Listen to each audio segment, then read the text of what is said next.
Que Dieu vous bénisse dans l'Assemblée de l'Éternel. Que Dieu bénisse tout un chacun. C'est toujours un privilège. Imaginez, la Bible dit, dans Luc, quand un se convertit, n'est-ce pas, à la gloire de Dieu, quand un seul se convertit à la gloire de Dieu, la Bible dit quoi? Que le ciel est dans la joie. Imaginez si le ciel est dans la joie pour quelqu'un qui se convertit, à plus forte raison, là où plusieurs convertis, où plusieurs personnes se rassemblent à son nom. C'est encore merveilleux, c'est encore extraordinaire. Amen. Que Dieu bénisse tout un chacun. Vraiment, c'est toujours un privilège. Toujours un privilège d'être dans la maison de l'Éternel. Je me rappelle toujours, c'est maintenant une habitude, avec mes collègues le vendredi, ils me posaient la question, au fait, qu'en est-il de ton dimanche? Le programme n'a pas changé. Il dit, le statut est toujours le même. Il dit, écoute, si jamais tu changes d'avis, tu connais notre adresse. Et moi, je leur dis toujours la même chose. Écoutez, ne vous inquiétez pas. Et moi également, si jamais vous changez d'avis, ce jour-là qu'il pleuve, vous savez que chez moi, même quand il pleut, tout va toujours bien. Et donc, ce matin, il y a un collègue, un ami, qui m'a envoyé un SMS. Il me dit, ça va, tu es en route pour ton lieu? J'ai dit oui, je suis impatient d'être dans mon lieu. Amen. Et ça me fait de la joie, n'est-ce pas? C'est les gens qui ne sont pas convertis, mais ça me fait de la joie qu'ils arrivent à parler d'un sujet qu'ils n'ont jamais parlé avant. Même si, n'est-ce pas, certains vont se dire, mais est-ce que c'est de la moquerie? Non, c'est au contraire. Ils arrivent à aborder quelque chose, se disent qu'effectivement, il y a un dimanche, des gens qui ne font pas comme ce que je fais. Et ça, pour moi, c'est un témoignage, c'est une bénédiction. Amen. Et je veux rebondir sur ce que Anne-Marie a dit. C'est vraiment dans la suite de mon message. Et ce que je veux embarquer tout un chacun, c'est que même nos erreurs n'altèrent pas la grâce de Dieu. Et elle a bien élucidé en termes d'introduction de mon message. Mais bien évidemment, on va aller en fonction des Écritures.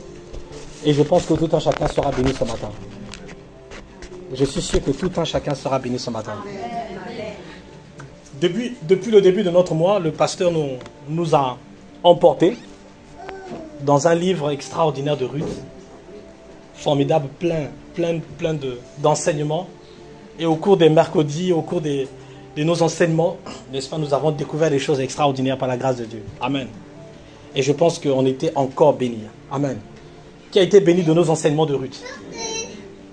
Ah, ça nous rassure qu'on est sur la bonne direction. Amen. On va toujours garder le même Ruth. Ruth chapitre 1.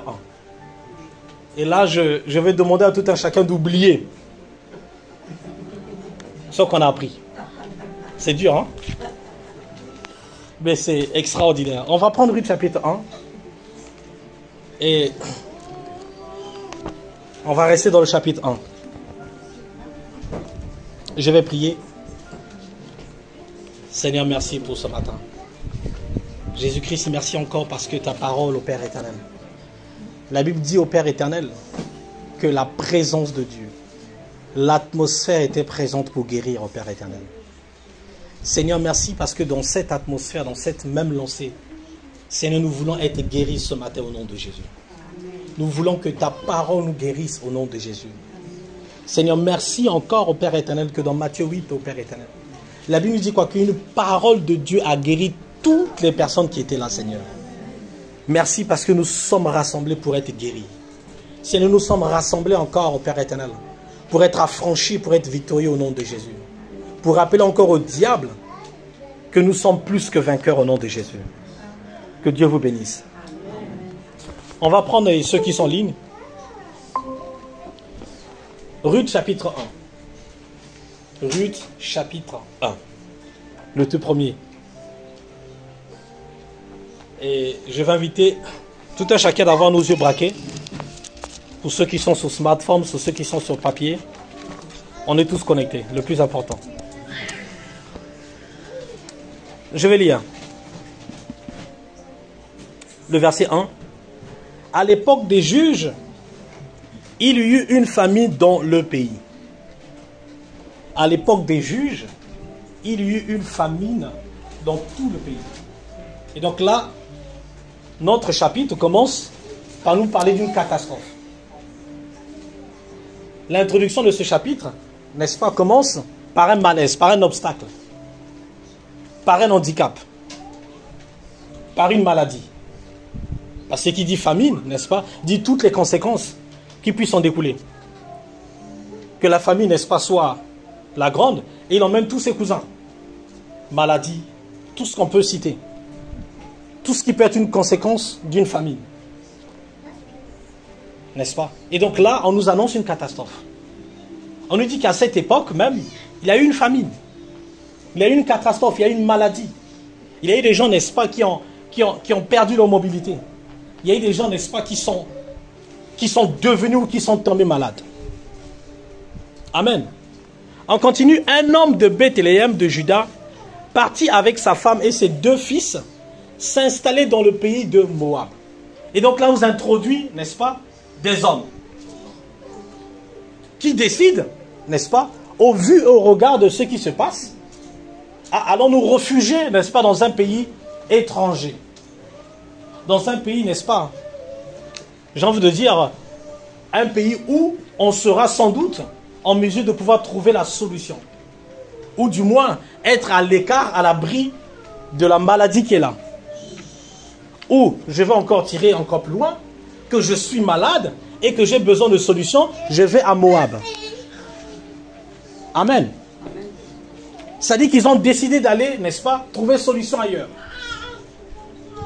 Et, pour la petite histoire, je veux qu'on garde en tête Bethléem, qui signifie la maison du pain. Beth, en hébreu, c'est maison, et Léem, c'est le pain. N'est-ce pas? Ça dit que, étrange, que ces personnes qui étaient dans la maison du pain, à cause de la famine, de la maladie, décident d'aller ailleurs. Donc ça veut dire que à ce moment précis, il n'y avait plus de pain. À ce moment précis, n'est-ce pas, il n'y avait plus de providence. Ou, à cause de leur situation, n'est-ce pas, ils ont négligé, ils ont commencé à oublier qu'on était au bon endroit et dans la bonne maison. Amen. Amen. Et là, je vais attirer l'attention de tout un chacun. Et je parle surtout ceux de la maison. N'est-ce pas?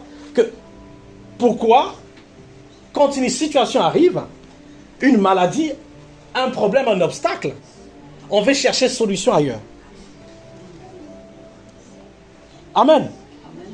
Ça dit qu'à ce moment, à Bethléem, n'est-ce pas, qu'il y a la maison du pain, n'est-ce pas? Ou, pour repartir un peu plus loin, que Dieu, parce que c'est une alliance que Dieu a mis aux Israël, allez, n'est-ce pas, à Bethléem, et de là, je pourvoirai pour vous. Et à ce moment, ça veut dire quoi? Que Dieu étant en carence de providence, Dieu étant en carence de guérison, ça veut dire que dans la maison du pain, n'est-ce pas, il n'y avait pas le pain dont j'avais besoin pour ma situation. Non. Simplement, une fois de plus, ils ont cru que être dans la maison, n'est-ce pas, du pain, signifie ne plus avoir de difficultés. Ne plus avoir de problème. Ou encore, n'est-ce pas, si j'ai un problème, ça veut dire que je ne suis plus au bon endroit, il faut que j'aille ailleurs. Et là, je parle, n'est-ce pas, à tout un chacun. Contre la famine, le problème, la difficulté, la situation, la maladie, quelle que soit la forme, quel que soit le synonyme que vous pouvez apporter, quelle que soit la conséquence qu'une famine peut apporter, une séparation, une tristesse, une frustration, on se pose la question, mais est-ce que je suis encore au bon endroit? Est-ce que ce serait pas mieux que j'aille, n'est-ce pas, ailleurs pour chercher solution? Et ils ont décidé d'aller à Moab, dans l'espoir d'aller trouver la solution dont nous cherchons. Et très souvent, chers bien-aimés, quand un problème nous arrive, on cherche toujours et principalement, et en première instance, la solution dehors. On cherche la solution dehors.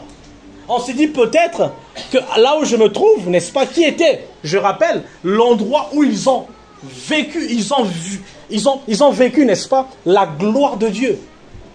La cabote, l'atmosphère divine. Ils ont vu comment Dieu s'est manifesté dans cette maison de pain. Et quand la maladie, le problème, le désarroi, la frustration, la colère est arrivée, allez, je pense que mon temps arrive à expiration. Il faut que j'aille chercher ailleurs. Et Moab, n'est-ce pas, qui est une ville qu'on a eu à découvrir, est une ville païenne. C'est une ville, n'est-ce pas, qui n'avait pas d'alliance avec Dieu. N'est-ce pas? C'était des solutions qui n'étaient pas forcément les solutions venant de Dieu. C'était, n'est-ce pas, pas forcément le médicament, si je peux parler ainsi, que Dieu avait pourvu. Et il s'est dit, mais écoute, peut-être qu'en mélangeant, en ajoutant, n'est-ce pas, la maison du pain, allons voir ce qui se trouve dehors. De toute façon, on n'a rien à perdre. La maladie est déjà là. Pourquoi rester encore au même endroit? Pourquoi continuer à insister encore? Pourquoi continuer à prier pour le même sujet, pour la même situation? Depuis 20 ans, depuis 25 ans, pire, la situation s'envenime encore.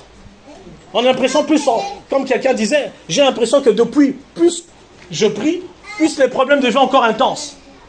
Je pense que la meilleure solution, c'est de diminuer les prières. Peut-être que les problèmes vont diminuer. J'ai dit, c'est très faux. Ça n'a rien à voir avec l'intensité de ta prière. Vous dites, plus je prie, plus j'ai des problèmes. Non. Dieu ne récompense pas nos prières par des problèmes. Parce que la prière, c'est de Dieu. Un homme de Dieu disait, comment, n'est-ce pas, on peut concevoir que Dieu, n'est-ce pas, utilise les armes du diable pour nous enseigner. Comment Dieu peut utiliser la maladie, n'est-ce pas, alors que tout est saint en lui. Si Dieu est saint, ça veut dire que la maladie ne lui appartient pas. Ce n'est pas en lui. Il donne que ce qui est en lui, c'est-à-dire la guérison qui est en lui. Amen. Les bénédictions qui sont en lui. C'est ce qu'il nous donne, n'est-ce pas, pour nous enseigner. Mais à ce moment, la famille est venue s'introduire. Le problème, la maladie a persisté. Et j'imagine, n'est-ce pas, ils ont insisté, ils se sont dit peut-être que ça va changer, peut-être que la situation, n'est-ce pas, sera de meilleure. Mais non, la preuve qu'ils sont allés à Moab. Ils ont quitté la maison du pain. Ils ont quitté la maison de bénédiction. Ils ont quitté la maison où Dieu a dit que j'ai de la providence pour vous. La maison, n'est-ce pas, où ils ont eu, n'est-ce pas, des paroles de prophétie. La maison où Dieu s'est manifesté d'une manière ou d'une autre, comme la Bible nous dit.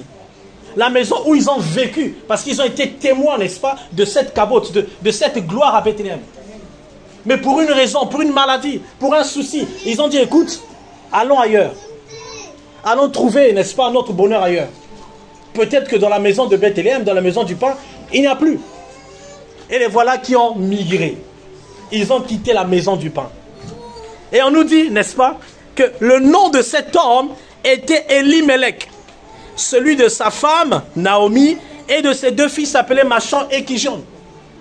Donc ils ont décidé, et Elimelech, n'est-ce pas, pour aller un peu plus en détail, pour capter notre attention, Elimelech veut dire mon Dieu, mon roi. Eli, qui veut dire mon Dieu, et Melech, n'est-ce pas, mon roi. Donc ça veut dire que ces personnes-là, ou cette famille, avaient l'alliance de Dieu en eux. Ils ont expérimenté, ou d'une manière ou d'une autre, déjà la guérison. Ou du moins, n'est-ce pas, dans certaines situations, ils ont pu voir comment Dieu se manifestait grandiosement. Comment Dieu manifestait sa suprématie et sa puissance. Mais quand est venu le malheur, à ce moment, on a oublié. Le témoignage d'hier, n'est-ce pas, n'était plus le réconfort d'aujourd'hui face à la situation. Et ils sont partis.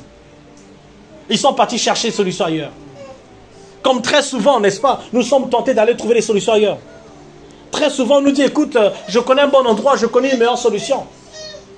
Face à ce problème, face à cet obstacle, peut-être que, n'est-ce pas, ton Dieu est trop occupé à faire autre chose qu'à t'écouter.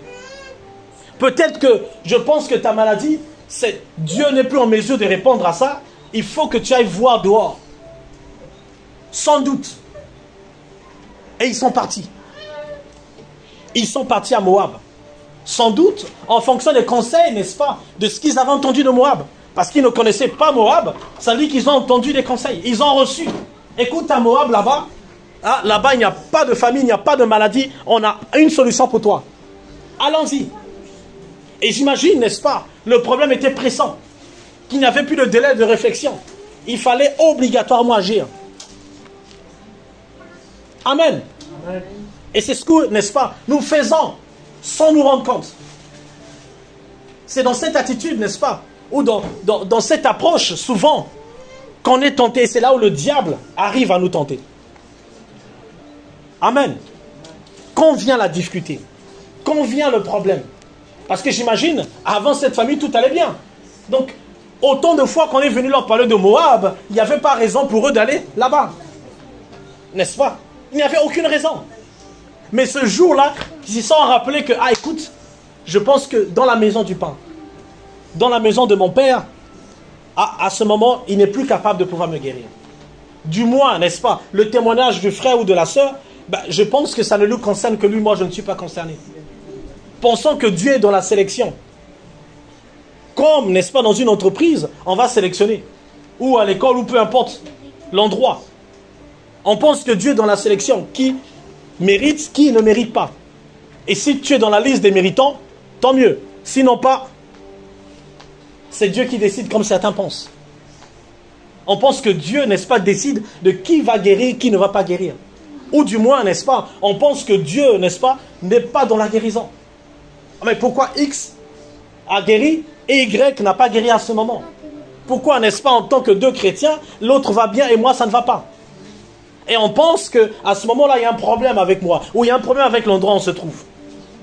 Comme Elimelech, qui avait l'alliance, qui a observé, qui a expérimenté, qui était capable de dire, waouh, mon Dieu, mon roi.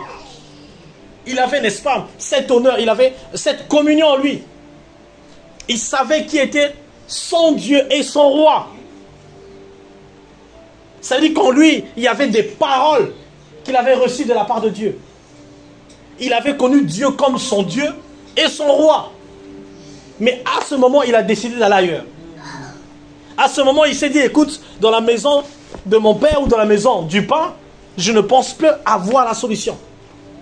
Je ne pense plus que le pasteur, n'est-ce pas, n'ait plus de paroles de connaissance à mon sujet. Pour ma maladie. Je ne pense plus que le pasteur prie assez pour moi maintenant. Donc il faut que j'aille ailleurs. Il faut que je trouve, n'est-ce pas, un bon endroit, un autre endroit qui puisse répondre à mon besoin. Ou du moins, je préfère ne plus arriver ou ne plus aller à cet endroit. Ils sont partis, n'est-ce pas, dans l'étranger, dans l'isolement. Ils ont commencé, n'est-ce pas, à s'isoler. Ils ont commencé à rompre, n'est-ce pas, cette providence. Parce que pour eux, la providence était synonyme, n'est-ce pas, de rompre cette famine. Pourquoi? Une fois de plus, pensons que être en Dieu signifie absence de problème.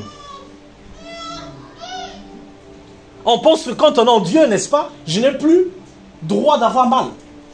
Au contraire, être en Dieu signifie, même quand j'ai mal, la providence est toujours à mes côtés. Quand tout va mal, il y a quelqu'un, n'est-ce pas, qui est là pour pourvoir que tout va bien à mon côté. La différence avec celui de dehors et toi et moi qui sommes de la maison du pain, c'est qu'il y a une providence à notre égard. Il y a une providence à notre égard. La famine est arrivée, n'est-ce pas? Il a décidé d'aller. Il a décidé de se séparer. Il a décidé de s'isoler, de ne plus se ressourcer. Et qu'est-ce qui s'est passé? On nous dit, le verset 3, Elimelech, le mari de Naomi, mourut et elle resta avec ses deux fils. Il y a eu, n'est-ce pas, une forme de mort continuelle parce qu'ils n'étaient plus au bon endroit. Ils n'étaient plus connectés à la source. Ils n'étaient plus connectés, n'est-ce pas, à ce fellowship, à cette communion. Et il a commencé, n'est-ce pas, à oublier. Le nom de Dieu n'avait plus un effet, n'est-ce pas, dans sa communion parce qu'il n'était plus connecté à la source. Il n'était plus à l'endroit du pain. Il n'était plus à l'endroit de la providence. Et il a commencé, n'est-ce pas, à mourir. Celui qui avait connu Dieu, qui a déclaré « Mon Dieu, mon roi ». Et celui à cause de l'isolement. Parce qu'il n'était plus à la source. Et il a commencé, n'est-ce pas, à mourir. Ça s'est encore bien empiré. Et il commençait à mourir. Il mourut. Et très souvent, n'est-ce pas, quand on est loin de la zone de source, on commence à tarir. Tel un arbre, n'est-ce pas, qui n'est plus ressourcé au niveau d'un courant d'eau, il finit par tarir. Il finit par sécher. Non pas, n'est-ce pas, que l'arbre est appelé à sécher. Tout simplement, il n'est plus à la source. Il n'est plus à l'endroit, n'est-ce pas, qui lui donnait toute la providence, toutes les nutritions dont il avait besoin. Et ça, je vais appeler à toi et moi de la maison. Toi et moi qui avons déclaré, mon Dieu, mon roi. Seigneur, je te connais, je sais que tu es capable. Je parle à ceux-là, n'est-ce pas, qui ont vu comment Dieu était capable de toucher la vie d'un frère ou d'une sœur. Ceux-là qui ont expérimenté à côté de se dire, waouh, Dieu est capable de faire ça. C'est-à-dire que ce Dieu n'était pas étranger à eux. Mais quand le malheur est venu, quand la famine est venue, quand la maladie est arrivée, quand le désespoir, l'accident, et ils ont décidé, n'est-ce pas, de se séparer, de ne plus être à la source. Et qu'est-ce qui s'est passé? Ils commençaient à mourir. Ils commençaient, n'est-ce pas, à tarir. Ils commençaient à sécher. Il n'y avait plus, n'est-ce pas, cette vie en eux. Il n'y avait plus, n'est-ce pas, cette vigueur, ce déclic en eux, quelque chose qui les connectait à cette source. Ils ont commencé à tarir. Ils ont commencé, n'est-ce pas, à être des personnes lambda. Des personnes, n'est-ce pas, qui ont l'historique de Dieu. Oui, on connaissait. Oui, on savait qu'il y a un Dieu qui existe. Oui, j'ai expérimenté cela. Mais je ne pense plus qu'aujourd'hui, ce soit possible. Tout simplement parce qu'ils se sont détachés. Ils ont commencé à s'isoler de la racine, de la maison du pain. Ils n'ont plus commencé à se nourrir. Ils ont commencé, n'est-ce pas, à se sevrer de la nourriture. Et la mort est arrivée. La mort est arrivée. La situation s'est encore empirée. Quelqu'un me dirait, mais il n'y a aucune différence dans ce qui s'est passé avant que je ne quitte. Mais la seule différence, c'est que la providence, n'est-ce pas, nous nous sommes éloignés de cette providence. Et on devient, n'est-ce pas, des personnes lambda, des chrétiens du nom, des chrétiens de l'histoire ou du passé. Parce qu'on s'est détaché. Parce qu'on a décidé, n'est-ce pas, que la situation était trop forte, que l'endroit où lequel je me trouvais n'était plus en mesure de pourvoir. Mais pourquoi matin et soir, tous les dimanches, tous les mercredis, quelle que soit la réunion, je suis là, j'ai été dévolu, j'ai participé, voilà mon historique. Mais quand la situation est arrivée, comme Elimelech, ils ont décidé, alors là, Dieu m'a abandonné. Je pense que Dieu a oublié mon dur labeur. Je pense que Dieu est injuste, alors laisse-moi m'en aller. Et ils ont commencé à mourir. Ils ont commencé à se détacher de la providence divine. Et la situation s'est encore empirée. Et quand nous nous détachons, n'est-ce pas, de la maison du pain, de l'endroit de source, chers frères et sœurs, nous mourrons à petit feu. Nous mourrons à petit feu. Nous mourrons continuellement. Amen. Et c'est ce qui s'est passé avec Elimelech et sa famille. Et Naomi, n'est-ce pas, qui veut dire ma joie, mon désirable. C'est-à-dire qu'elle aussi, n'est-ce pas, connaissait le Dieu. Elle a connu le Dieu, n'est-ce pas, qui s'est révélé à elle comme mon Dieu, ma joie. Mais à ce moment, n'est-ce pas, la situation s'est envenimée. La situation est devenue tellement difficile, Karen, qu'il faut que j'aille voir ailleurs.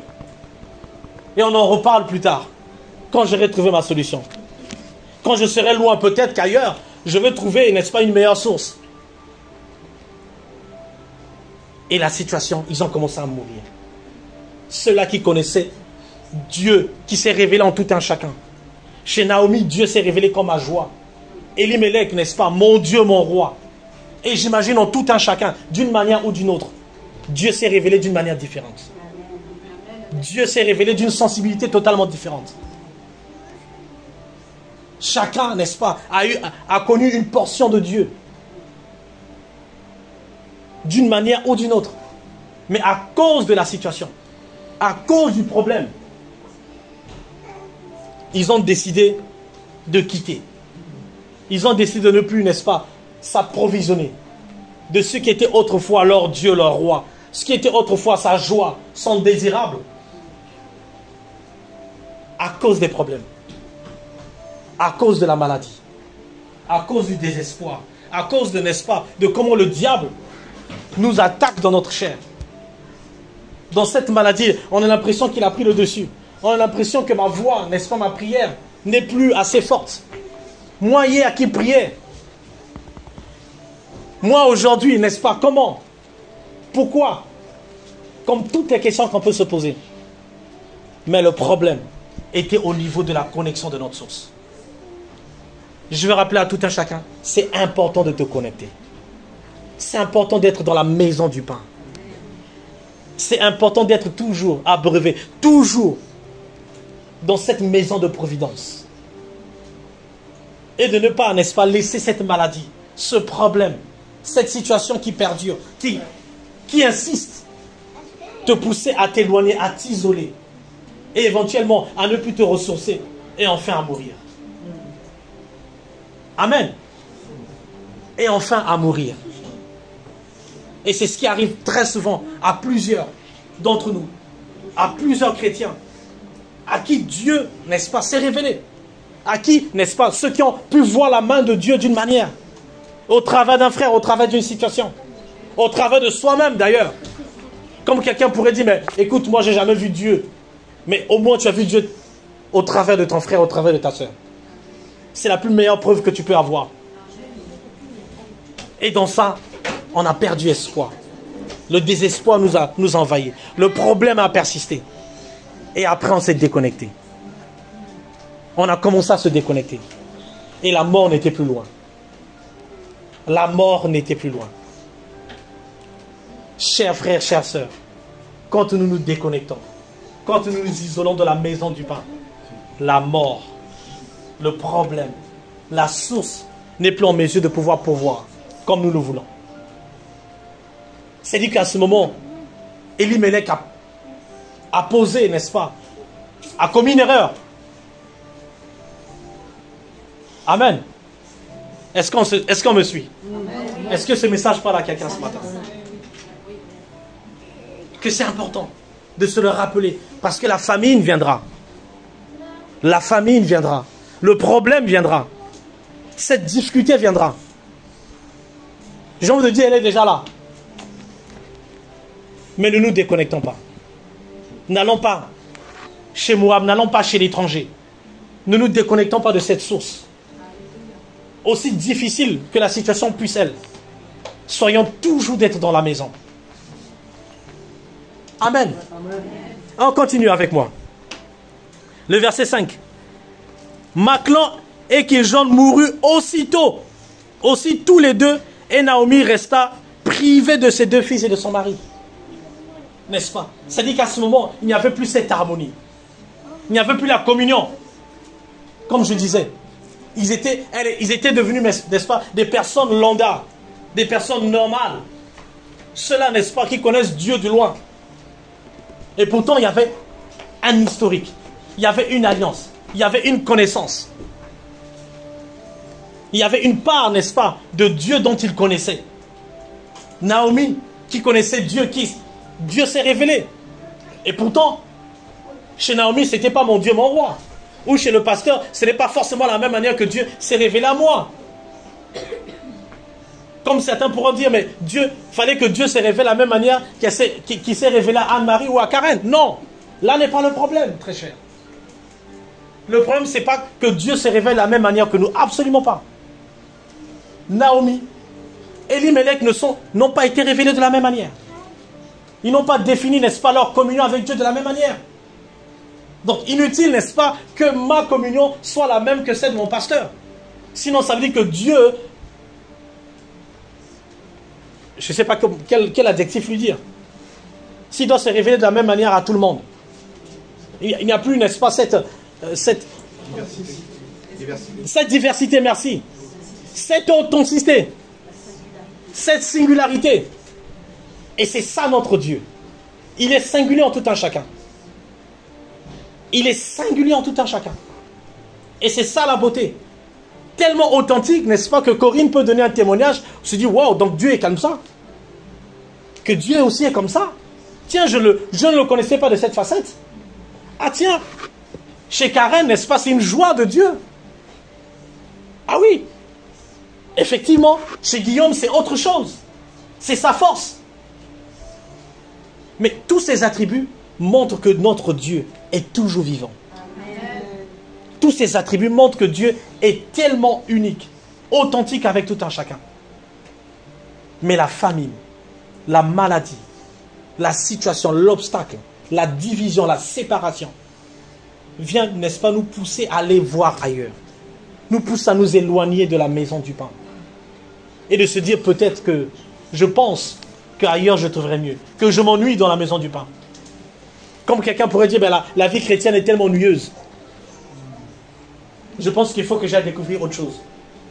Je pense que, comme à l'époque, quand j'étais plus jeune, on disait, mais c'est ennuyeux tu es coincé. La vie chrétienne, n'est-ce pas, comme les gens décident, ils voient que c'est une vie de coincé. Je ne sais pas d'où ça vient. Le fait de ne pas aller au même endroit, ça veut dire que je suis coincé. Alors commence par visiter les endroits que je visite. À partir de là, on verra si le verbe coincé ou le mot coincé a tout son sens. Amen. Je veux fortifier quelqu'un ce matin. Par rapport à la situation à laquelle tu traverses. Par rapport à cette maladie. Par rapport à ce problème. Ces battements de cœur, ces palpitations. Ce problème de stress qui t'empêche de dormir. Je veux te rappeler, connecte-toi à la maison du pain. Connecte-toi à la maison du pain. Connecte-toi à la source, n'est-ce pas, intarissable. À cette providence qui sera toujours là pour t'en donner. Pour te dire, hey, ne va pas loin. Hey, ne va pas loin. Ne va pas loin. Je suis avec toi. Je suis avec toi. Amen. Ne va pas loin. Et on nous dit quoi? Elimelech et les 2 enfants de Naomi sont morts. Sont morts. N'est-ce pas? Qui était sa progéniture? Qui était son avenir? Ça veut dire qu'indirectement, elle ne voyait plus d'avenir. Elle ne voyait plus le lendemain. N'est-ce pas? Ces 2 enfants représentaient son futur. Et son futur, n'est-ce pas, qui était mort. Elle s'est dit, ben, écoute, je n'ai plus de futur. Si mon présent, n'est-ce pas, est mort, mon futur aussi est mort, je ne sais pas ce que je deviens. Mon futur, je ne sais pas ce que mon futur réserve. Je pense que mon futur est encore plus pire que mon présent. Je pense que, n'est-ce pas, la situation, que ce qui m'attend, c'est que la mort. Il n'y a pas autre chose. Et Naomi se retrouvait face à ça. Elle a perdu son futur et son présent. Elle a perdu son futur. Elle s'est dit que je n'ai plus de futur. Elle s'est dit qu'il n'y a plus rien pour moi demain. Je pense que Dieu n'a plus de lendemain pour ma part. Je pense qu'à cet effet aujourd'hui, n'est-ce pas, je ne peux compter que sur ce que la nature me donnera. Elle a perdu la vision de son futur. Elle a perdu que Dieu était capable de pouvoir appréhender son futur. Tout simplement parce qu'elle n'était plus dans la même source. Et quand nous nous déconnectons de notre source, on perd même le lendemain. On se dit que Dieu ne peut plus rien faire pour moi demain. Je pense que mon lendemain n'est plus pris en charge. Je pense que, n'est-ce pas, que cette situation va encore s'empirer demain. Parce que je ne suis plus dans la maison du pain. À cause de la maison du pain, à cause de notre déconnexion, notre présent meurt et notre futur également meurt. Notre futur également meurt. Ce futur ne se dit que Dieu peut changer. Dieu n'a pas oublié. Dieu est toujours dans les affaires de guérison. Dieu est toujours dans son marketing. Toujours. Il est toujours dans son marketing, n'a pas oublié. Il est toujours dans la clientèle. À cause de la situation. À cause du monde. Quand nous nous déconnectons de la maison du pain, notre futur aussi commence à mourir. On a du mal à voir demain. On a du mal à garder espoir pour demain. On a du mal à se dire, hey, mon Dieu est capable. Mon Dieu pourvoira. Mon Dieu n'a pas dit son dernier mot. Mon Dieu est capable de changer une situation. La Bible dit dans Psaume, n'est-ce pas, que vaut un jour aux yeux de Dieu. Si un jour, n'est-ce pas, égale à 1000 ans aux yeux de Dieu, à plus forte raison, 1 minute dans la maison du pain. À plus forte raison, 1 heure dans la maison du pain. Amen. On se dit que je suis mieux isolé. Je pense que Dieu, n'est-ce pas, a un petit souci, il faut que je m'isole. Et plus nous nous isolons, croyez-moi, plus nous mourrons. Notre futur, notre espoir perd sa valeur, perd son intensité. Et on se dit, mais au final, je pense que je n'ai plus d'espoir. Amen.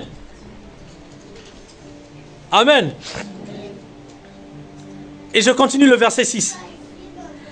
Alors elle se leva, et elle, ses belles filles, afin de quitter le pays de Moab. Et en effet, elle y avait appris que l'Éternel était intervenu en faveur de son peuple. Et à ce moment vient, là où Dieu ne nous abandonne pas. Oh, là où Dieu, n'est-ce pas, malgré nos erreurs, quand même quand nous nous connectons, il n'oublie pas d'envoyer les signes en notre faveur. Oh, il n'oublie pas d'envoyer les signes en notre faveur. Naomi était dans le désespoir. Mais Dieu envoie un signe. Il dit, elle a eu appris, n'est-ce pas, que Dieu est en train de manifester sa gloire. Il y a un signe toujours.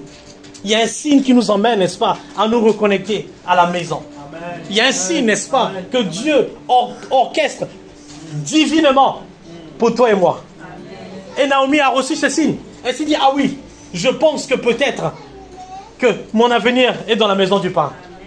Que mon lendemain se trouve dans la maison du pain. Que j'ai peut-être perdu aujourd'hui. Que la situation est peut-être dramatique. Que j'ai tous les maux, toutes les maladies qu'on peut citer. De la tête aux pieds, j'en ai une maladie. Mais laisse-moi te rappeler qu'il y a un signe pour toi ce matin. Il y a un signe pour toi ce matin. Il y a un miracle pour toi ce matin. Oh, il y a un miracle pour toi ce matin. Il y a un changement pour toi ce matin. Et Naomi a pu reconnaître ce signe. Se dit que Dieu, au final, m'aime toujours. Dieu, au final, m'aime toujours. Même si je me sens loin de lui. Même si, n'est-ce pas, par mes erreurs, par ma façon d'entreprendre, d'approcher le problème, que je me suis éloigné de sa maison, Dieu a un signe pour moi. Oh, son amour n'a jamais changé pour moi. Oh, même si, n'est-ce pas, je me suis éloigné, mais je sais que Dieu n'a jamais cessé d'abonder son amour pour moi. Et il a envoyé un signe à Naomi. Je ne sais pas quel signe tu as ce matin, mais laisse-moi te dire qu'aujourd'hui, Dieu veut te restaurer. Dieu veut te restaurer. Dieu te veut au bon endroit. Dieu te veut au bon endroit. Il connaît l'endroit qui lui est favorable, non seulement pour agir en ta faveur, mais également pour toi d'être connecté à cette source de bénédiction, à cette source de guérison. Ne t'éloigne pas, il y a un signe pour toi. Il y a une guérison qui t'attend. Amen. Amen. Il y a eu un signe, le verset 6. Et en lui, il dit, l'Éternel était intervenu en faveur de son peuple et lui avait donné du pain. Lui avait donné du pain. Bethléem, qui est la maison du pain. C'est-à-dire que dans cette maison, la providence n'a jamais cessé d'agir. Ils ont reçu des témoignages, n'est-ce pas? Naomi qui s'est rendu compte que, wow, au final, Dieu n'a pas changé. Même quand je me suis éloigné, Dieu n'a pas changé, n'est-ce pas? De continuer à bénir, de continuer à donner des témoignages, de continuer à guérir. Parce que Dieu ne va pas cesser de guérir. Dieu ne va pas cesser de guérir. Peu importe comment, n'est-ce pas, nous pouvons approcher, mais Dieu ne va jamais cesser de guérir. C'est plus fort que lui d'abandonner. C'est tellement plus fort que lui qu'il ne peut pas abandonner. Qu'il ne peut pas continuer à donner des témoignages pour quelqu'un ici. Elle a reçu ce témoignage. Elle s'est dit, je veux m'accrocher. Je veux m'accrocher à ce signe. Je ne veux pas, n'est-ce pas, me lamenter encore. Continuer à, n'est-ce pas, à faire de comment je veux les choses. Parce qu'au final, elle a entrepris de sa manière. Elle a fini par payer le prix de son avenir. Le prix, n'est-ce pas, de son espoir. Le prix de son lendemain. Elle a fini par payer le prix. Elle s'est dit, écoute, aujourd'hui je refuse. Je refuse, n'est-ce pas, de laisser ce témoignage passer. Je veux m'accrocher à ce Dieu qui est capable. À ce Dieu qui est capable d'apporter le pain, la guérison, le miracle que tu attends. La situation, n'est-ce pas, qui doit être débloquée. Elle a dit, je veux. C'est le signe dont j'avais besoin. C'est le miracle dont je veux. Voilà pourquoi quelqu'un ce matin a son signe. Quelqu'un ce matin a son pain. Quelle que soit la situation. Laisse-moi te dire que tu es au bon endroit. Laisse-moi te dire que tu es au bon endroit. Tu as l'endroit de ta connexion. Tu as l'endroit, n'est-ce pas, où Dieu déverse, suscite du pain en ta faveur. Amen. Et Naomi s'est dit, je veux repartir. Je veux m'en aller vers ce pain. Je refuse, n'est-ce pas, de continuer à m'éloigner et de me dire que peut-être, n'est-ce pas, que Dieu va faire en pensant que Dieu est contre. Comme quelqu'un pouvait se dire, mais Dieu est contre. Vous voyez, j'ai perdu. Mais pourquoi? Je veux encore repartir. Il y a un signe pour toi. Oh, il y a un miracle pour toi. Dieu n'a pas changé. Ça dit que s'il a agi ce jour-là, c'est dit que depuis le premier jour avant, il n'avait pas changé d'agir. Il n'avait pas changé. Parce que le miracle ne s'est pas arrêté en cours de famine pour dire que parce qu'il y avait la famine, Dieu n'a plus agi et que la période, n'est-ce pas, de l'époque de famine a changé. Donc, je vais. Et regardez la suite. On nous dit quelque chose d'extraordinaire. Et dit, le verset 7, elle partit de l'endroit où elle habitait, accompagnée de ses deux filles, autant pour moi, et elle se mit en route pour retourner dans le pays de Juda. Elle dit que je vais repartir. Je vais repartir dans le pays de Juda, dans le pays, n'est-ce pas, dans la ville de Bethléem. Je vais repartir parce que j'ai entendu parler de ce témoignage. J'ai entendu parler de Dieu qui continue toujours à guérir. J'ai entendu parler de Dieu qui continue à protéger. J'ai entendu parler, n'est-ce pas, que ce Dieu-là qui restaure, malgré la division, malgré la séparation, malgré les obstacles, j'ai entendu parler de ce Dieu. Et Naomi est repartie. Naomi est repartie. Amen. Amen. Naomi est repartie. Amen. Naomi est repartie. Jésus n'a pas changé. Je veux parler à quelqu'un ce matin, Jésus n'a pas changé. Sa maison n'a pas changé. Ce n'est pas parce que la situation est là que Dieu a changé que sa maison a changé. Ce n'est pas parce que, n'est-ce pas, nous traversons une situation, un problème, un handicap, une maladie, que Dieu et sa maison ont changé. Parce que très souvent, n'est-ce pas, on coordonne Dieu en fonction de la situation à laquelle on traverse. Quand tout va bien, donc Dieu est là. Quand ça va mal, Dieu n'est pas. Et on est tenté d'aller loin. On est tenté, n'est-ce pas, d'écouter le conseil du dehors. Comme Elimelech qui a entendu parler de Moab dehors. Et s'est dit, bah écoute, Guillaume, Thibaut, qu'est-ce que vous en pensez? Ce serait pas mieux qu'on fasse un tour ailleurs pour voir ce que ça donne? Peut-être que Dieu va résoudre cette situation. Peut-être que Dieu va restaurer, n'est-ce pas, la santé de ma famille, de mon père, de ma mère, de ma famille en général. Peut-être que Dieu va ouvrir une meilleure opportunité à laquelle, depuis fort longtemps, j'ai prié. Depuis des années, j'ai reçu des prophéties me concernant. Mais aucune d'elles, n'est-ce pas, ne s'est avérée manifestée. Donc Dieu s'est trompé peut-être. Non. Naomi est repartie. Naomi a décidé de repartir à la source. Chers frères, chères sœurs, restons connectés à cette source. Peu importe ce qui s'est passé avant, ce qui s'est passé aujourd'hui, que même notre lendemain semble ne plus avoir d'espoir. Laisse-moi te rappeler qu'il y a un signe pour toi ce matin. Oh, reste connecté encore ce matin. Reviens à la maison du pain. Reviens à cette source intarissable. Cette source qui porte du bonheur. Cette guérison qui est là. Qui se dit, mais pourquoi Seigneur je prie, je continue à prier pour ce frère, pour sa soeur. Pourquoi elle ne guérit pas? Pensons que Dieu n'est plus là. Non, la source est importante. Là où tu te trouves est plus importante que là où tu vas aller. Parce que là où tu vas aller dépend de là où tu te trouves. Elle est entièrement liée. Le lendemain, n'est-ce pas, que Naomi avait de ses deux fils est mort parce qu'elle s'est déconnectée de sa source. Notre lendemain est déconnecté. Quand nous nous éloignons, n'est-ce pas, de cette source de guérison, de cette source de pain, la providence. Plus nous sommes connectés à la providence, à la maison du pain, plus notre lendemain est pris en charge. Plus on a de l'espoir pour demain. Même quand le diable vient te rappeler que hey, ça fait 20 ans, oh là, oh ça fait plusieurs années, regarde ce que tu as perdu. Regarde ce que tu as perdu. Regarde ce qui ne va pas. Et il va te dresser toute une liste des choses qui ne va pas. Et ton regard va se braquer, n'est-ce pas, ou va se diriger sur ce qui est mal. Mais Naomi a regardé à ce qui avait de l'espoir. Naomi a refusé de regarder, n'est-ce pas, à son opprobre. Parce qu'elle pouvait se dire, écoute, Dieu m'a tout arraché. Pourquoi je vais repartir vers lui? Peut-être que je me culpabilise. Il ne va surtout pas encore. S'il ne m'a pas fait hier, il m'a arraché. Pourquoi il va m'entendre aujourd'hui? Pourquoi Dieu va exaucer à ma prière aujourd'hui? S'il m'a tout arraché, comme quelqu'un peut dire, comme les chrétiens disent, Dieu m'a tout arraché. Alors pourquoi vais-je repartir vers lui? Dieu a pris ma santé. Pourquoi vais-je repartir dans sa maison? Dieu m'a rendu handicap. Pourquoi vais-je repartir?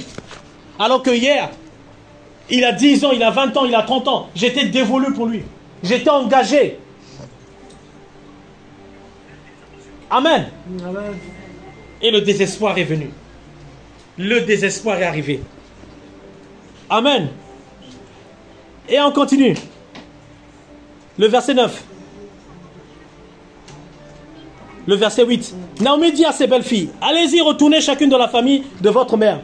Que l'Éternel agisse avec bonté envers vous, comme vous l'avez fait envers ceux qui sont morts et envers moi. Que l'Éternel fasse trouver à chacune de repos dans la maison d'un mari. Puis elle les embrassa, ils se mirent à pleurer tout haut et lui dirent, nous irons avec toi vers ton peuple. Naomi dit, retournez chez vous mes filles. Pourquoi viendrez-vous avec moi? Suis-je encore en état d'avoir des fils qui puissent devenir vos maris? Puissent encore avoir un avenir? Puissent encore, n'est-ce pas, espérer que Dieu est capable de changer ma situation? Vous voyez le langage de Naomi? Un langage de désespoir. Parce qu'elle n'était plus connectée. Elle n'était plus connectée à ce Dieu-là. Et son cœur, n'est-ce pas, qui n'était plus abreuvé de la fortification, des encouragements de Dieu, de la maison. Et s'il dit, mais qu'est-ce qui va changer? Qu'est-ce qui va changer? Pourquoi? Pourquoi insister encore, Anne-Marie? Pourquoi continuer à insister? Pourquoi continuer à insister? Parce qu'il est. Ah, on arrive à ça. On arrive à ce mot-là. On arrive à ce mot-là. On arrive à ce mot de fidélité. On arrive à ce mot parce qu'il est fidèle. On arrive, n'est-ce pas, à cette conclusion que Dieu est toujours fidèle. Amen. Et on continue. Ah. Ah.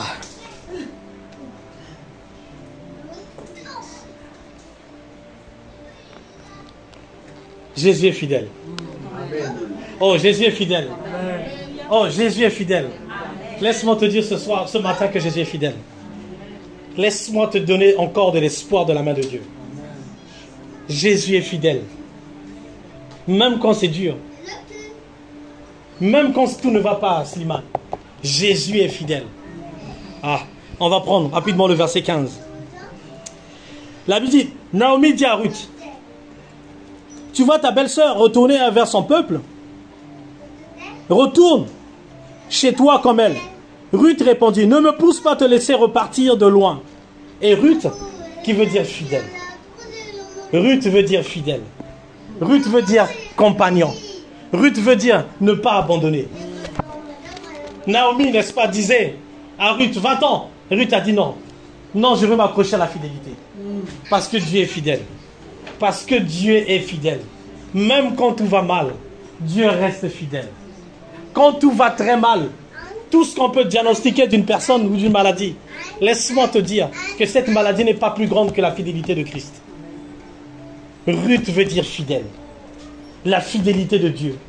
Malgré, n'est-ce pas, le désespoir que Naomi a vécu, la fidélité était toujours avec elle. Ruth, n'est-ce pas, Dieu a orchestré que le Ruth vienne dans la vie de Naomi. Que la fidélité soit, même quand elle ne s'est même pas rendue compte, qu'en s'éloignant, n'est-ce pas, de la main de Dieu ou de la maison de Dieu, Dieu a suscité un compagnon. Dieu a suscité sa fidélité. Dieu a suscité sa fidélité. Et Naomi était incapable de voir, n'est-ce pas, que Dieu était toujours là. Au travers Ruth. En s'éloignant, n'est-ce pas, Dieu s'est rendu compte que, hey, j'aime trop cette personne. J'aime trop mon fils. Je vais envoyer ma fidélité. Ma fidélité sera toujours avec elle. Ça dit que Dieu ne l'a jamais abandonné. Ruth était là. La fidélité de Dieu était toujours avec Naomi. Ruth, ce qui veut dire fidèle. Même de loin, Jésus était toujours fidèle. Dieu était fidèle avec Naomi.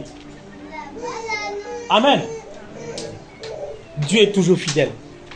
La fidélité de Dieu est toujours là. Chère sœur, cher frère, la fidélité de Dieu. Même quand on pense que Dieu a tout pris, Dieu n'est plus, j'ai tout perdu. Dieu rappelle encore à Naomi que ma fidélité était toujours là.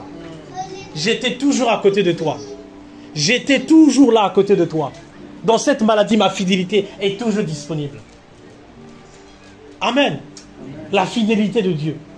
Simplement, Naomi était incapable de pouvoir avoir cette fidélité à côté. À cause, n'est-ce pas, des circonstances dont elle traversait. Elle était incapable de se dire, mais Seigneur, j'ai tout perdu. On dirait, mais à côté de moi, tu as suscité Ruth, qui signifie fidèle de Dieu. La main de Dieu n'a jamais quitté notre vie. Même quand nous nous éloignons, même quand, n'est-ce pas, on veut perdre espoir, Dieu est toujours fidèle. Dieu est toujours au courant de ce que nous traversons. Dieu est toujours concerné. Ce serait différent, n'est-ce pas, d'une amitié qu'on se dit, écoute, va-t'en, bon vent à toi. Et je n'ai peut-être pas de nouvelles de toi. Mais Dieu, non. Dieu, c'est le fidèle ami. Même quand nous nous éloignons, la Bible dit, même quand nous sommes infidèles, lui, il demeure fidèle. Lui, il demeure fidèle. Même quand nous nous éloignons de sa maison, du pain, même quand nous nous éloignons, n'est-ce pas, de la source, lui, il demeure fidèle. Lui, il demeure fidèle. Car il ne peut se renier lui-même. Il ne peut décider de devenir infidèle comme moi. Oh Jésus. Donc Dieu était toujours avec Naomi. Dieu était toujours avec Naomi. Au travers de Ruth. Il y avait toujours la fidélité de Dieu à côté. Simplement, Naomi était incapable de pouvoir voir cette fidélité. À cause de la maladie. À cause, n'est-ce pas, du désespoir qui l'envahissait. Elle était incapable de se dire, waouh, Seigneur, je sais que je n'ai peut-être plus une connexion avec toi, mais je sais que ta main pourvoit toujours. Ta fidélité est toujours à mon égard. Je vais rappeler la fidélité de Dieu dans ta vie. Je vais rappeler la fidélité de Dieu, n'est-ce pas, dans la situation dans laquelle tu traverses. Je vais rappeler ce matin que Jésus est toujours fidèle. Même quand nous nous éloignons, même quand tout semble perdu, même quand cette maladie persiste, même quand depuis 20 ans, Marilyn, cette prière, tu continues, tu insistes, matin et soir, Dieu est toujours fidèle. Jésus est toujours fidèle. Jésus est toujours fidèle, Corinne. Gaëtan, Jésus est toujours fidèle. Il n'a pas abandonné. Même quand nos regards, même quand on semble ne pas le voir. Mais Jésus, sa fidélité est toujours là. Sa fidélité est toujours là. Toujours attaché à nos pieds. Toujours là, au moindre pas qu'on fait, sa fidélité est là. Et Ruth a décidé de rappeler que hey, je suis là. Je refuse. Je vais être là. Comme cette fidélité qui ne va jamais nous quitter. Parce que Dieu est fidèle. Dieu est fidèle. Dieu est fidèle, très cher. Amen. Ce matin, Dieu est fidèle dans cette maladie. Dans ces examens, Dieu est fidèle. Dans tout, n'est-ce pas, qu'on peut avoir du médecin, Dieu est fidèle. Même quand on semble ne pas voir, mais d'où est la maladie? Mais Dieu est toujours fidèle. Dieu est fidèle. Quand tout ne va pas, durant cette difficulté, quand on semble ne plus voir, n'est-ce pas, le pain, la fidélité de Dieu est là. La fidélité de Dieu. Non pas, n'est-ce pas, ce qui est extraordinaire avec Dieu, c'est pas, n'est-ce pas, que Naomi qui s'est accrochée à la fidélité, non. C'est la fidélité qui s'est accrochée à Naomi. Oh, la fidélité s'est accrochée à Naomi. Naomi, tout ce qu'elle voulait, n'est-ce pas, c'était se détacher. C'était le désespoir. Mais la fidélité a refusé. A refusé de l'abandonner. Waouh, quelle fidélité Dieu. Quelle fidélité le Dieu que nous prions. Même quand nous refusons de regarder cette fidélité. Quand on se dit, mais Dieu, pourquoi? Regarde ce que tu me fais. Et tu penses que je vais accepter ta fidélité. Elle refuse de se détacher de toi. La fidélité a refusé de se détacher de Naomi. Elle s'est dit, non, je refuse de me détacher. Je vais être accroché à toi. Je vais aller là où tu vas. Amen. Dieu te fortifie ce matin. Dieu te fortifie ce matin. Dieu te fortifie ce matin. La Bible nous dit, le verset 19, le verset 18, la voyant décider de l'accompagner, Naomi cessa d'insister auprès d'elle. Le verset 19, elles firent ensemble le voyage jusqu'à leur arrivée à Bethléem. La fidélité de Dieu nous emmène dans sa maison. Oh, la fidélité de Dieu nous emmène toujours dans sa maison. La fidélité de Dieu nous emmène là où se trouve la source de bénédiction. La fidélité de Dieu nous emmène où se trouve, n'est-ce pas, la source de guérison. Amen. Ils ont fait le voyage ensemble. le voyage de la fidélité, jusqu'à Bethléem, jusqu'à la maison du pain, jusqu'à la maison de guérison, jusqu'à la maison de providence, jusqu'à la maison de l'espoir. Ruth et Naomi ont fait le chemin ensemble. Ruth n'a pas abandonné Naomi. La fidélité ne va pas t'abandonner. Si Ruth n'a pas abandonné Naomi, il n'y a aucune raison que la fidélité de Dieu t'abandonne aujourd'hui. Il n'y a aucune raison que la fidélité, n'est-ce pas, de Dieu t'abandonne dans ces situations. Au contraire, dans cette maladie, dans ces épreuves, ces obstacles, ces handicaps que tu traverses, la fidélité de Dieu t'accompagne encore. Jusqu'à Bethléem. Non pas jusqu'à un autre endroit. Non pas pour dire, au fait, on a quitté Moab, on ira ailleurs. Non, repartir. Revenir toujours à la source. Revenir toujours, n'est-ce pas, au lieu où tout a commencé. C'est-à-dire dans la maison du pain. Dans la maison de bénédiction. Dans la maison de guérison. Dans la maison de providence. Dans la maison où Dieu se manifeste d'une manière extraordinaire. Dans la maison où Dieu me parle sans m'avoir consulté. Amen. Voilà cette maison. Voilà cette source dans laquelle Dieu veut que nous nous attachions. Dieu veut que nous repartons. Que chaque dimanche, nous repartons à la maison du pain. Qu'à chaque occasion, nous nous attachons à la maison de guérison. Parce que Dieu est capable de guérir. Dieu guérit. Parce que sa fidélité ne nous abandonne pas. Elle nous emmène toujours à la source où tu as besoin de guérison. Cette source où tu as besoin de miracles. Cette source où tu as besoin de restauration. Elle nous emmène toujours à cette source. Voilà pourquoi Dieu ne va pas t'abandonner. Même quand nous nous éloignons, quel amour Dieu ne nous abandonne pas. Même quand, n'est-ce pas, nous décidons de faire à notre intelligence, à notre sagesse, ce que Naomi et sa famille n'ont rien fait de mal. C'était juste, c'était intelligent d'aller vers un endroit, n'est-ce pas, qui puisse apporter le résultat dont je n'avais pas. Mais dans ça, dans cette approche, dans cette direction, Dieu a dit, écoute, ma fidélité avec toi. Tu es peut-être éloigné de moi pour un temps, mais ma fidélité t'accompagne. Et la Bible dit que Naomi et sa famille ont vécu 10 ans. 10 ans à Moab. Imaginez comment le temps était lent. Comment la situation ne faisait que s'empirer, se détériorer. Merci. Imaginez. Il fallait ce miracle. Il fallait ce déclic de la fidélité de Dieu. Voilà pourquoi certaines situations qui nous arrivent, j'ai envie de dire, c'est pour nous rappeler la gloire de Dieu dans notre vie. Oh, c'est pour nous rappeler que Dieu est toujours avec nous. Amen. Même quand on pense, mais pourquoi dois-je traverser ça? Pour glorifier Dieu. Ai-je besoin de ça pour glorifier Dieu? Ai-je vraiment besoin de ça? De savoir que Dieu est vivant? Mais Dieu est fidèle. Dieu est fidèle. Dieu est fidèle pour toi. Dieu ne va jamais t'abandonner. Naomi n'a pas pu voir la fidélité pendant toutes ces années. Et pourtant, elle a perdu. Mais la fidélité était là. Ruth n'a pas bougé. Quand bien même elle a dit, n'est-ce pas, écoute, séparons-nous. La fidélité de Dieu a dit non, je ne peux pas me renier. Je ne peux pas me renier. Ça ne dépend pas de toi. Ça dépend de mon amour pour toi.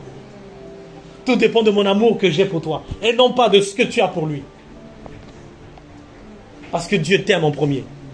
Voilà pourquoi tu es capable de l'aimer en retour. Dieu ne t'aime pas parce que tu l'as aimé, non. Dieu t'aime parce qu'il t'a aimé en premier. 1 Jean. Si nous l'aimons, c'est parce qu'il nous a aimés en premier. Amen. Il nous a aimés en premier. Voilà pourquoi tu es capable de l'aimer. Et il nous en ramène toujours dans la maison de l'Éternel. Toujours dans la maison de l'Éternel. Toujours dans la maison de l'Éternel. Et regardez le verset 19. Elles furent ensemble au voyage. Lorsqu'elle entrait dans Bethléem, toute la ville fut dans l'agitation à cause d'elle. Les femmes disaient, est-ce bien Naomi? Elle leur dit, ne m'appelez pas Naomi, appelez-moi Mara. Mara signifie amertume. Elle s'est dit, non, je refuse. Je pense ne pas être digne d'avoir cette communion de désirable, de joie avec Dieu. Je pense à cause de ce qui s'est passé. Ma communion avec Dieu est amère. Je pense que ma communion avec Dieu n'est plus la même. Elle refusait, n'est-ce pas? Elle voulait changer de communion. Elle voulait changer cette intimité qu'elle avait avec Dieu à cause de ce qu'elle a vécu. À cause du problème qui était là. Parce que rappelons-nous que la situation n'a pas changé. Mais il y a un espoir pour son avenir qui est né. Il y a un avenir qui a été déjà certain pour elle. Amen. Et on nous dit au verset 22, c'est ainsi que Naomi et sa belle-fille Ruth, la Moabite, revinrent du pays de Moab. Elles arrivèrent à Bethléem au début de la moisson de l'orge. Au début de la moisson de l'orge. Au début, n'est-ce pas, d'une moisson nouvelle. Non pas de la moisson qu'ils ont laissée avant de partir. Une nouvelle saison qui est arrivée. Oh, il y a une nouvelle saison dans la maison de l'Éternel. Il y a une nouvelle saison. Il dit, ils arrivaient au moment. C'est-à-dire qu'ils étaient au bon endroit. Ils étaient au bon moment. Voilà pourquoi tu es là au bon moment et au bon endroit ce matin. Tu es au début de ta moisson ce matin. Tu es venu récolter ta moisson. Je ne sais pas de quelle moisson tu attends ce matin. Laisse-moi te dire que tu es au bon moment. Tu es au bon endroit de sa moisson. Tu es arrivé au moment, il dit, et elles arrivèrent au début de la moisson de l'orge. C'est-à-dire qu'elles sont arrivées, n'est-ce pas, au juste moment, à l'instant dont elles avaient besoin de récolter. Voilà pourquoi je vais rappeler à quelqu'un ce matin. Tu es venu ce matin pour récolter. Tu es arrivé au moment de ta récolte. Tu es arrivé au moment de la moisson. Je ne sais pas quelle situation à laquelle tu traverses. Laisse-moi te dire que tu es arrivé au moment de la récolte. Au moment, n'est-ce pas, de la moisson de cette solution. Au moment, n'est-ce pas, de la moisson de cette guérison. Tu es arrivé au moment. Tu es arrivé au moment de cette moisson. C'est-à-dire que rien n'est perdu. Oh, tout est au début. On n'a pas dit, n'est-ce pas, on a dit au début de la moisson. C'est-à-dire qu'aux yeux de Dieu, n'est-ce pas, c'est un nouveau départ. Oh, aux yeux du ciel, n'est-ce pas, c'est un nouveau commencement. Amen. Amen. Que Dieu vous bénisse ce matin. Que Dieu vous bénisse ce matin. Que Dieu vous bénisse ce matin. J'ai une question. Est-ce que vous pensez que Naomi et son mari ont fait une erreur en déménageant? Oui. Ils ont fait une erreur en quittant la maison de l'Éternel. Parce que les deux fils meurent. C'est ça. Qu'est-ce qu'il en est des deux? Est-ce que vous pensez que les hommes sont dans le ciel? Les hommes? Oui, le mari de Naomi. Ah, bien sûr. Elimelech, qui signifie mon Dieu, mon roi. Est-ce que vous pensez que malgré leur erreur, ils sont rentrés, ils ont salut? Oui. L'alliance de Dieu n'a pas changé. L'alliance de Dieu n'a pas changé. Dieu n'est pas avec nous parce qu'on ne va pas mourir. C'est le désespoir qui a fait dire à Naomi, je dois déménager, c'est plus possible. Oui. Il a fallu cette situation pour déclencher. Il a fallu que ce problème, n'est-ce pas, arrive à un niveau de sans retour pour revenir à la source. Souvent, les situations nous emmènent au sans retour pour que nous repartons à la ressource.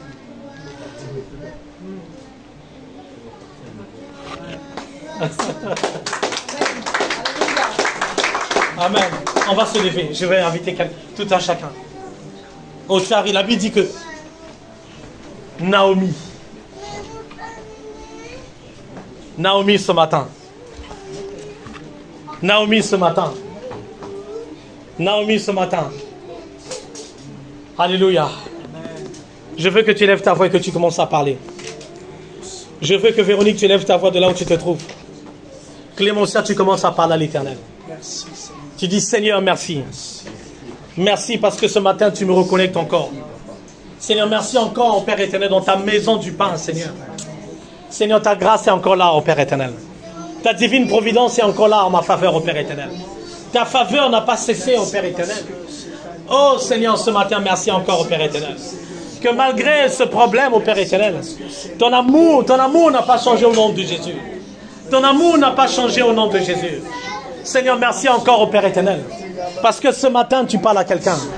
Ce matin, tu parles à quelqu'un au nom de Jésus. Merci ce matin. Oh, parle à l'Éternel ce matin. Oh, parle à l'Éternel ce matin. Tu dis, Seigneur, merci. Seigneur, merci pour ce matin au nom de Jésus. Seigneur, merci pour ce matin. Yevahadaba, Breka Santa Yalaba. Merci pour cette histoire, Dieu puissant. Oh Seigneur, merci. Seigneur, merci. Yevahadaba, Gregadaba. Yevahada, Yevahada. Oh Seigneur, merci. Seigneur, merci. Oh Seigneur, merci. Oh, parle à l'Éternel. Ce matin encore, il te rappelle encore. Oh, encore sa fidélité au nom de Jésus. Yevahada, Yevahada, Breka Santa Yalaba. Merci pour ton amour, Seigneur puissant. Merci pour ton amour, mon Dieu, mon roi puissant. Yevahada, Brekasa. Merci pour ton amour, Seigneur, qui bâtit. Yevahada.